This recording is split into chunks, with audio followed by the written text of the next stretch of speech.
মনে পড়ে পূজাবার্ষিকী বা পুজোর আরেকটু বড় হওয়ার পর পুজোর গান, মাইকে পুজোর গান বাজছে। হ্যাঁ, তো সেই সময় সুপার ডুপার হিট সব গান। আর একটু বড় হতে হতে ওই HMV শারদর্ঘের ওই বই আসতো বাড়িতে, তাতে লিস্ট করা গানের লিরিক্স। ওই সময় পুজো প্যান্ডেলে আবৃত্তিও, মানে কাজী সব্যসাচী তাদের কবিতা শুনছি।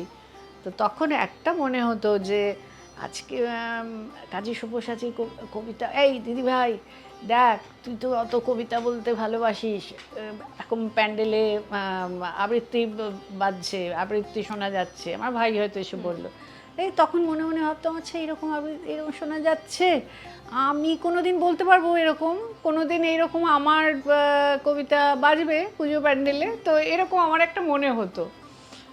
তারপর যেবার আমি সেই মেয়ে রিলিজ হলো, সে তো তখন 1997 পুজোতে আমার HMV থেকে প্রথম অ্যালবাম আমি সেই মেয়ে এই পুজোর সময় রিলিজ হলো।